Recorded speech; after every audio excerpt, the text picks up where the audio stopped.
Good to see you. Meeting celebs can be fun and interesting. However, it's not something one can just do. There needs to be a reason the stars make time for you. Like if they're promoting a new movie, album, or an upcoming TV show they're hosting. Anyone can become a reporter these days. People no longer have to work for an established newspaper or television channel. Just start a blog, gather enough online followers, and eventually you'll find yourself in a position to get to interview the world's rich and famous. We met with Swiss lifestyle blogger Daphne Chaimovitz, who's managed to do just that. My main interest when it comes to blogging is about movies or animal sanctuaries. People are helping animals to get out of the cages, or like vegan chefs, for example, who own their own restaurants, and how they get from starting in a small kitchen to become a self-entrepreneur.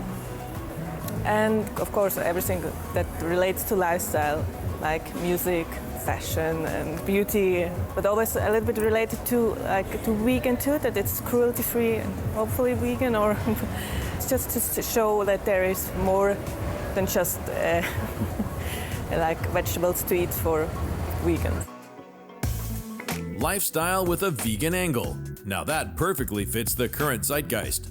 It looks like Daphne has found her niche. So as her blog started to take off, which A-listers did she get to rub shoulders with?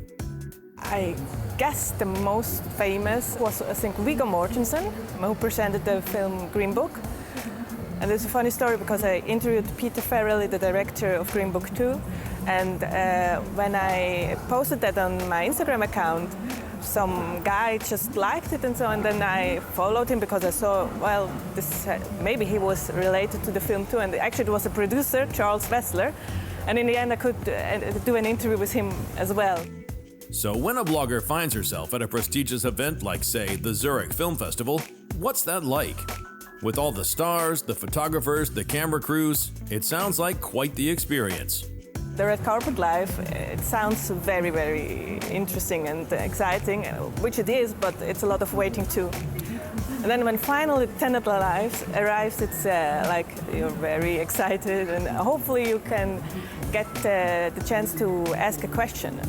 And when your question is answered, then you're like very, very happy. And every time you look back or you see your video, so you're like start smiling again, and that this happened and you did it. Daphne's blog has now gathered enough followers to grant her access to the wondrous world of showbiz. But how did she get started? It's funny because I never intended to.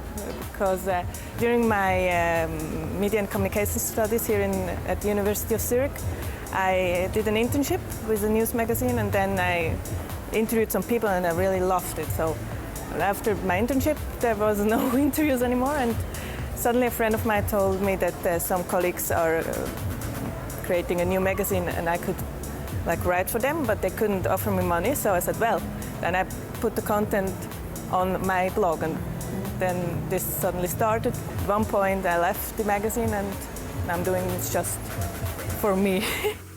If a job like this one sounds like something you can see yourself doing as well, Daphne has some tips on how to begin. I would give the advice that first of all they have to think about the topic they are wanting to write about.